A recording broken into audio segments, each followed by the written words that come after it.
വിശ്വസിച്ചു പോയ കമിതാവിന്റെ വാക്കുകേട്ട് കേരളത്തിലെത്തി നിരാലംബയായി തീരുകയും തുടർന്ന് പത്തനാപുരം ഗാന്ധിഭവൻ അന്തേവാസിയായി കഴിയുകയും ചെയ്തിരുന്ന ബീഹാർ സ്വദേശിനി കൈക്കുഞ്ഞടക്കമുള്ള മക്കളുമൊത്ത് സ്വന്തം നാട്ടിലേക്ക് മടങ്ങി. റൂഹി എന്ന യുവതിയും മക്കളുമാണ് കേരളത്തിന്റെ കരുതലും തുണയും നൽകിയ ആത്മവിശ്വാസത്തോടെ മടങ്ങിയത്. നിരാലംബയായ നിലയിൽ കണ്ടെത്തിയതിനെ തുടർന്ന് പത്തനാപുരം ഗാന്ധിഭവനിലെത്തിക്കുകയും അവിടെ അന്തേവാസിയായി കഴിയുകയുമായിരുന്ന ബീഹാർ സ്വദേശിനി റൂഹിയും മക്കളും തിരികെ നാട്ടിലേക്ക് മടങ്ങി. കായംകുളം റെയിൽവേ സ്റ്റേഷനിൽ നിന്നും കേരള എക്സ്പ്രസിൽ ഗാന്ധിഭവൻ സേവന പ്രവർത്തകയ്ക്കും പോലീസ് ഉദ്യോഗസ്ഥർക്കുമൊപ്പമാണ് റൂഹിയും മക്കളും യാത്ര തിരിച്ചിരിക്കുന്നത്. റൂഹിയുടെ കഥ ആരുടെയും കരളലിയിപ്പിക്കുന്നതാണ്. ഇൻസ്റ്റാഗ്രാം മുഖേന ബിലാൽ എന്ന യുവാവുമായി റൂഹി പ്രണയത്തിലായി. തുടർന്ന് തന്റെ മൂത്ത മകനായ പൃഥ്വിരാജിനെയും കൂട്ടി ഡൽഹിയിലെ ബിലാലിന്റെ അടുത്തേക്ക് റൂഹി എത്തി. അവിടെ വെച്ച് റൂഹി ഗർഭിണിയായി. ഈ സമയം ബിലാൽ ജോലി അന്വേഷിച്ച് കേരളത്തിലേക്ക് വന്നു. ജോലി ലഭിച്ചപ്പോൾ റൂഹിയും മകനും കേരളത്തിൽ വരാൻ ആവശ്യപ്പെടുകയും ചെയ്തു. നിർദ്ദേശപ്രകാരം കേരളത്തിൽ റൂഹി എത്തി. കൊല്ലം റെയിൽവേ സ്റ്റേഷനിലെത്തിയ റൂഹിയെ സ്വീകരിക്കാൻ ആരും എത്തിയില്ല എന്നതാണ് പിന്നീടുണ്ടായത്. റെയിൽവേ പോലീസ് ബിലാലിനെ ഫോണിൽ ബന്ധപ്പെട്ടെങ്കിലും റൂഹിയുമായി ഒരുമിച്ച് കഴിഞ്ഞു പോകാൻ താല്പര്യമില്ല എന്നാണ് അയാൾ പറഞ്ഞത്. തുടർന്ന് 8 മാസം ഗർഭിണിയായ റൂഹിയും മകനായ പൃഥ്വിരാജും ഗാന്ധിഭവനിൽ എത്തുകയായിരുന്നു. मेरा नाम रूही है, मेरा हाउस बिहार है और बिहार से मेरा फर्स्ट मैरिज हो चुका था, पर वो मेरा हस्बैंड अच्छा नहीं था, तो इंस्टाग्राम हम यूज़ किए तो वहाँ पे मेरा एक उधर उसमें शादी किए. वो केरला आया, हम बोले मैं भी आ रही हूँ, तो बोला ठीक है आ जाओ.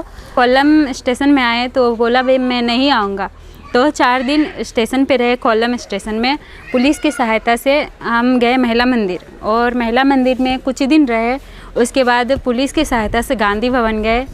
നവംബർ മാസം റൂഹി ഒരു ആൺകുഞ്ഞിന് ജന്മം നൽകി. ഈ വിവരങ്ങളൊക്കെ റൂഹിയുടെ ബന്ധുക്കളോടും ഭർത്താവിനോടും പറഞ്ഞുവെങ്കിലും ആരും റൂഹിയെയും കുഞ്ഞിനെയും കാണുവാനോ സ്വീകരിക്കുവാനോ എത്തിയില്ല. കുഞ്ഞിന്റെ നൂലുകെട്ട് ചടങ്ങും പേരിടൽ ചടങ്ങുമൊക്കെ ഗാന്ധിഭവനിൽ വളരെ ആഘോഷമായി തന്നെ നടത്തി. കുഞ്ഞിന് ഗാന്ധിഭവന്റെ മേധാവി പുനലൂർ സോമരാജൻ റോഹൻ എന്ന പേരുമിട്ടു. ബീഹാർ സ്വദേശിയായ റൂഹി എന്ന ഈ സഹോദരി ഇൻസ്റ്റഗ്രാം വഴി പരിചയപ്പെട്ട ഡൽഹി സ്വദേശിയായ ബിലാൽ എന്ന സുഹൃത്തിൻ്റെ അടുത്ത് എത്തുകയും അവിടെ വെച്ച് ഈ കുട്ടി പ്രഗ്നൻ്റ് ആവുകയും ചെയ്തു. തുടർന്ന് ബിലാൽ ജോലിക്കായി കേരളത്തിലെത്തുകയും ജോലി കിട്ടിയ ശേഷം ഈ റൂഹിയെയും റൂഹിയുടെ മൂത്ത മകൻ പൃഥ്വിരാജിനെയും കേരളത്തിലേക്ക് വിളിക്കുകയും കൊല്ലം റെയിൽവേ സ്റ്റേഷനിൽ എത്താൻ പറയുകയും ചെയ്തു. കൊല്ലം റെയിൽവേ സ്റ്റേഷനിൽ എത്തിക്കഴിഞ്ഞപ്പോൾ അവരെ സ്വീകരിക്കാൻ ആരും തന്നെ എത്തിയില്ല. വളരെ ദയനീയ അവസ്ഥയിൽ നിന്ന് അവരെ പത്തനാപുരം ഗാന്ധിഭവൻ ഡോക്ടർ പുനലൂർ സോമരാജൻ സാറിൻ്റെ നേതൃത്വത്തിൽ അവരെ ഏറ്റെടുക്കുകയും സംരക്ഷിക്കുകയും ചെയ്തു. അങ്ങനെ ഗാന്ധിഭവനിലെത്തി 8 മാസങ്ങൾ പ്രഗ്നൻ്റ് ആയിരുന്ന റൂഹി നവംബർ 6 കുഞ്ഞിന് ജന്മം നൽകുകയും ആ കുഞ്ഞിന് ഗാന്ധിഭവൻ സംരക്ഷണം നൽകി അവരെ നോക്കി വരികയായിരുന്നു. അവരെ സംബന്ധിച്ച് കഴിഞ്ഞ 1 വർഷങ്ങൾക്ക് ശേഷം തങ്ങളുടെ നാട്ടിലേക്ക്, തങ്ങളുടെ സ്വദേശത്തേക്ക് തിരിച്ചു പോകുന്ന ഒരു സന്തോഷത്തിലാണ്. സ്വന്തം നാടും വീടും എല്ലാം വിട്ട് അന്യദേശത്ത് കഴിയുന്നതിൽ കുറച്ച് അസ്വസ്ഥത റൂഹിക്കുണ്ടായിരുന്നു. നിരന്തരം ശ്രമിക്കുന്നതിനിടയിൽ റൂഹി താൻ ആഗ്രഹിച്ച പോലെ മുൻപ് നിന്നിരുന്ന നാട്ടിലേക്ക് മക്കളുമൊത്ത് യാത്ര പോവുകയാണ്. ഡൽഹിയിലെ YMCA എന്ന ഷെൽട്ടർ ഹോമിലേക്കാണ് റൂഹിയും മക്കളും എത്തുന്നത്. കായംകുളം റെയിൽവേ സ്റ്റേഷനിൽ യാത്രയയപ്പ് നൽകിയ മൂവരെയും ഗാന്ധിഭവൻ സെക്രട്ടറി പുനലൂർ സോമരാജന്റെ നേതൃത്വത്തിലാണ് യാത്രയാക്കിയത്. കൗൺസിലർ ആര്യയുടെ ഇടപെടലിലാണ് വനിതാ ശിശു വികസന വകുപ്പും ജില്ലാ ഭരണകൂടവും യാത്രയ്ക്ക് വേണ്ട നടപടിക്രമങ്ങൾ പൂർത്തീകരിച്ചത്. ബീഹാർ സ്വദേശിനിയായ റൂഹി ശർമ്മ ഇൻസ്റ്റഗ്രാം മുഖേന പരിചയപ്പെട്ട ബിലാൽ എന്ന പേരുള്ള ഒരു യുവാവുമൊത്ത് ജീവിക്കുവാനായിട്ട് ഡൽഹിയിലേക്ക് എത്തുകയും അവിടെ വെച്ചിട്ട് റൂഹി ഗർഭിണിയാവുകയും ചെയ്തു.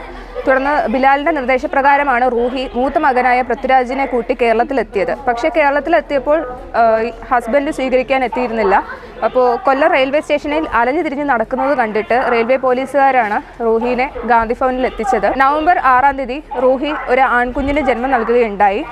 നമ്മൾ നിരന്തരമായി ഇവരുടെ ബന്ധുക്കളും ഭർത്താവുമായി ബന്ധപ്പെട്ടായിരുന്നു റൂഹിനെ വന്ന് കാണുവാനും ഇവരെ സ്വീകരിക്കാനും വേണ്ടിയിട്ട്. പക്ഷേ അവരാരും തയ്യാറായിരുന്നില്ല. തുടർന്ന് നമ്മുടെ നിരന്തരമായ ശ്രമങ്ങൾക്കൊടുവിൽ ഇവർ തിരികെ ഡൽഹിയിലേക്ക് പോവുകയാണ്. ഡൽഹിയിലുള്ള ഷെൽട്ടർ ഹോമിലേക്കാണ് ഇവരെ കൊണ്ടെത്തിക്കുന്നത്. കായംകുളം റെയിൽവേ സ്റ്റേഷനിൽ നഗരസഭാ ക്ഷേമകാര്യ standing committee chairman S Keshunath, മുൻ councillor പാലമുറ്റത്ത് Vijayakumar, Gandhi Bhavan organising secretary Muhammad Shameer, സാമൂഹ്യ പ്രവർത്തകനായ അൻവർ, ഗാന്ധിഭവൻ കൗൺസിലർ ആര്യ എന്നിവരുടെ സാന്നിധ്യത്തിലായിരുന്നു യാത്രയപ്പ്. ഗാന്ധിഭവൻ സേവന പ്രവർത്തകർ Beena Shajahan, Punalur police station constable Jasno Kunjachan, Pathanapuram police station വനിതാ പോലീസ് കോൺസ്റ്റബിൾ രേഷ്മ എന്നിവരാണ് റൂഹിക്കൊപ്പം യാത്രയായിരിക്കുന്നത്. CDNet news Kayamkulam.